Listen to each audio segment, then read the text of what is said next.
स्वागत है आप सभी का हमारे YouTube चैनल पे। मैं गौरव विश्वास कई दिनों के बाद वीडियो ला रहा हूँ और एक काफ़ी अच्छी ही अपॉर्चुनिटी के साथ लाया हूँ। इसमें आज आप लोग को बताने जा रहा हूँ एक जॉब नोटिफिकेशन के बारे में, अध्यापक सहायक वैकेंसीज जो कि गुजरात सरकार की तरफ से आई हुई है। इसमें आपको किसी तरीके का एग्ज़ाम नहीं देना है। अगर आप मेरिट में आते हैं तो आपको डॉक्यूमेंट वेरिफिकेशन और इंटरव्यू के लिए बुलाया जाएगा। तो वो सब चर्चाएं आज हम लोग कर रहे होंगे। प्रोसेस क्या होगा इसका, एज लिमिट क्या है इसकी, और फॉर्म कैसे अप्लाई करना है, वो सब कुछ। तो वीडियो को आप हमारे अंत तक देखेंगे तभी पूरा प्रोसेस समझ में आएगा। फॉर्म क्या है ये समझ में आएगा, वैकेंसी कितनी है ये भी समझ में आएगा।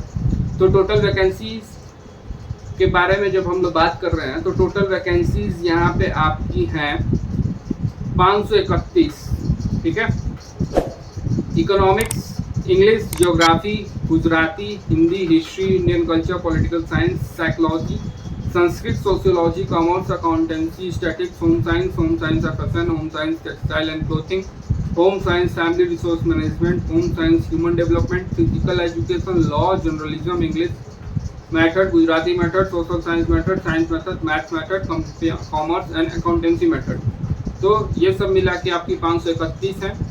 और इस पे एक पेज दिया हुआ है, लास्ट पेज जो कि 12वां पेज है, उस पर आप लोग अपना कास्ट वाइज देख सकते हैं जनरल ओबीसी की कितनी अलग अलग सीट्स हैं आपके सब्जेक्ट में।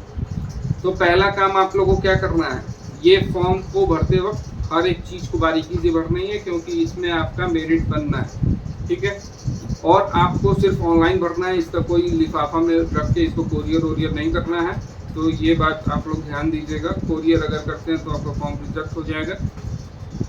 और इस फॉर्म को भरने की 500 फीस है जो कि लागू होगी open general candidate, EWS, socially and economy backward classes, whereas candidate from disabled schedule caste and schedule tribe के लिए 200 रुपये।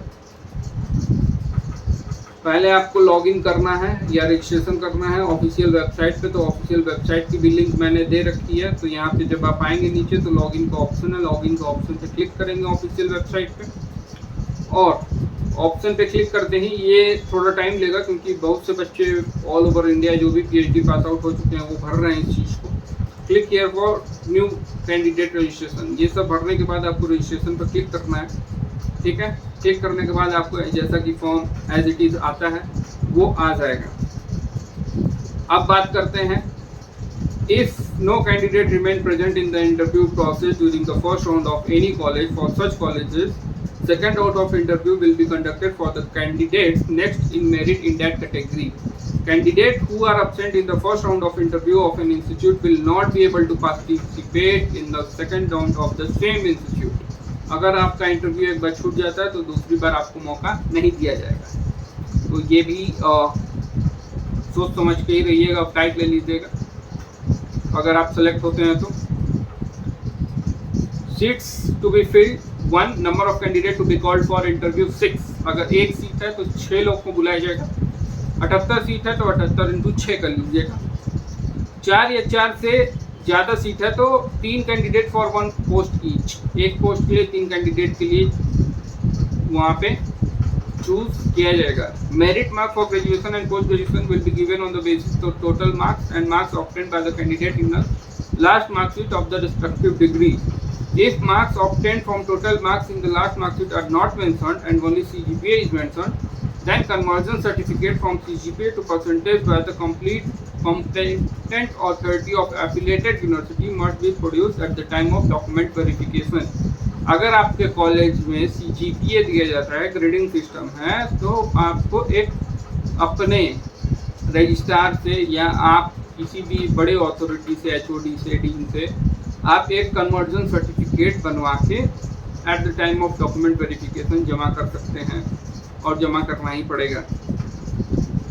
अब बात करते हैं at the time of document verification and oral interview, candidate has to produce original and self attested of all documents. आप एक बार आपका मेरिट में नाम आ जाएगा तो आपको ये सब डॉक्यूमेंट ले जाने हैं।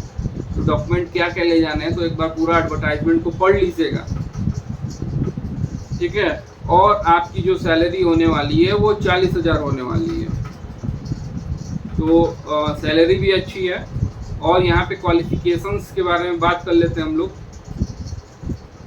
तो मेरिट कैसे कैलकुलेट होगा ये भी मैं बता देता हूँ। ग्रेजुएशन 80% या उससे ऊपर है तो 21 नंबर, 60% से लेके 80% तक 19 number, 55% to less than 60% 16, 45% to less than 55% 10, post graduation above 80 25 number, 60% से लेके 80% तक 23 नंबर, 55% या 50% in case of SC ST OBC non creamy layer PWD to less than 60% is equal to 20 number. MPhil 60 से ऊपर है 7 नंबर, 55% से 60 है 5 number, PhD का 25 number, net with JRF 10 number, net सिर्फ है 8 number, slate set pass out है 5 number, research publication है अगर कोई 6 number, 2 marks for each research publication, teaching post doctoral experience 2 marks for 1 year each. ठीक है, अवार्ड्स के लिए कुछ नहीं है, नेशनल इंटरनेशनल लेवल का कुछ आपके पास है तो 3 नंबर, स्टेट लेवल का है तो 2 नंबर, वो स्पोर्ट्स मेरिट सर्टिफिकेट भी हो सकता है तो आप उसको भी लगा सकते हैं। आपका सैलरी 40,000 होगा। ठीक है, 40,176 रुपये आपका पे स्केल है। यहाँ पे आप लोग ये भी पढ़ लीजिएगा। अब इसके बारे में बात करते हैं, किसके बारे में, क्वालिफिकेशंस रिक्वायरमेंट क्या क्या है। तो क्वालिफिकेशन रिक्वायरमेंट आपका क्या क्या होना चाहिए, पोस्ट ग्रेजुएट डिग्री 55% के साथ, MA डिग्री अगर हो तो, या PhD या बाय UGC और CISR। ठीक है, और similar test by UGC set, only the candidate